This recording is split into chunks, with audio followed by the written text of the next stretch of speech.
Ok, xin chào anh em. Ở đây hôm nay mình sẽ chia sẻ với anh em một cái thuật trong phần mềm Tekla để chúng ta có thể điều khiển cái biểu tượng của bu lông trong bản vẽ Tekla. Chúng ta sẽ làm như thế nào? Thì đầu tiên là chúng ta sẽ vào phần File menu, các bạn sẽ vào phần Setting, vào phần Advanced Option. Đây hoặc là dùng chúng ta là Ctrl E. Chúng ta sẽ đi vào phần chọn cái phần marking của phần bone và các bạn sẽ tìm đến cái phần search của setting cho cái phần bone symbol.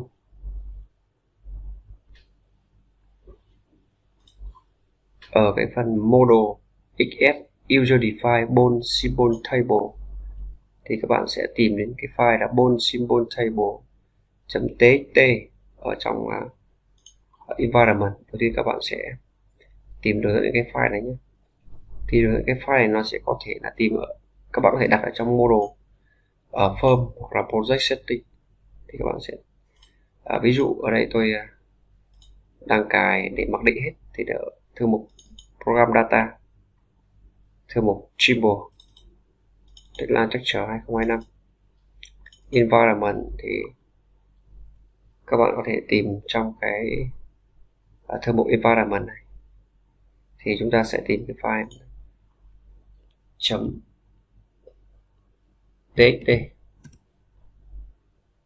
Thì cái file, cái tên của cái file là bone symbol table. Đó. Thì các bạn sẽ tìm cái file này nhé. Đó. Thì đây tôi sẽ đổi tên cái file tìm kiếm ở đây là bone symbol table luôn. Đó. Thì nó sẽ ra rất nhiều các cái file và ứng với các cái environment khác nhau. Đấy, thì chúng ta sẽ tìm ở trong cái thư mục common. Thư mục common này chung cho tất cả các cái environment, hoặc các bạn có thể là copy một cái file từ một cái environment khác. Đấy, thì cái file này là cái tên này, cái file này thì các bạn có thể là ứng với một cái môi trường có thể đặt tên khác nhau, cái này không quan trọng lắm. Thì chúng ta sẽ xem ở cái thư mục common này nhé. Chúng ta sẽ mở cái file lên thì xem nội dung của nó là có những cái gì.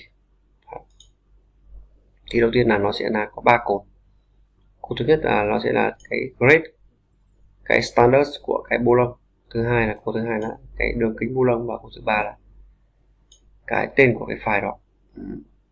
Thì nó sẽ có cấu trúc là đầu tiên là cái tiêu chuẩn của bu lông. Ví dụ chúng ta kích vào cái đây thì chúng ta muốn cái bu lông là ở cái dòng standard này thì chính là 8.8xox. Chúng ta muốn tùy biến cái kiểu bu lông 8.8xox đấy thành với cái đường kính 24 thì nó có cái kiểu hình dạng là gì.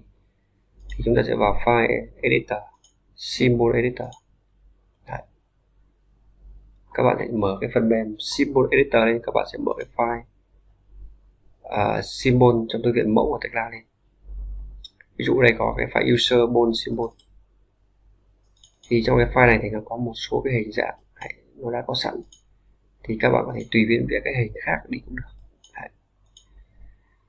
Thì bây giờ tôi sẽ ví dụ, tôi sẽ lấy cái hình này, cái này là cái số thứ tự của cái ô trong cái file symbol này là cái ô số 12. Các bạn thấy chưa? Ô số 12. Đấy, số 12 đấy. Đó. Thì với cái hình này thì chúng ta sẽ sử dụng cái file này bone symbol table thì txt import thì các bạn sẽ gọi ở đây sẽ là thì các bạn phải enter xuống đây. Cái grade là 8.8xox thì các bạn sẽ có thể vào file, vào catalog, vào bone catalog, hoặc các bạn có thể vào file, vào bộ catalog, vào bone assembly catalog. Chúng ta sẽ copy cái tên của cái standard của cái grade này, copy. Ở đây chúng ta sẽ paste vào đây, paste vào đây. Sau đó các bạn sẽ tab vào cái thẳng cho để cho nó thẳng đây một chút xíu. Ví dụ tôi để thành bu lông là 20 chẳng hạn. Đó. Thì các bạn sẽ tab tiếp. Chỗ này nó sẽ là tên của cái file symbol, tên của cái file này user symbol.sm. thì các bạn sẽ có file này, các bạn save as, thì các bạn sẽ copy tên của cái file này, Ctrl V là vào đây, và cái a còng là sau đó là cái số thứ tự của cái ô đấy, nó sẽ là ô số, ví dụ tôi để là số 10, số 10 đấy. Số 10 này tôi sẽ ứng với cả cái hình đây, hình này đấy. Ok chưa? Còn 424 tôi để ứng với hình này.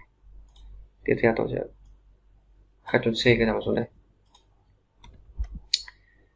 đường kính 24 của 880xox tôi sẽ để cái ô số 12, và sau đó các bạn sẽ xếp vào cái file này vào, xếp nó vào. Thì các bạn có thể copy cái file này vào trong thư mục mô hình của các bạn, hoặc để ở thư mục mặc định phần mềm. Đấy.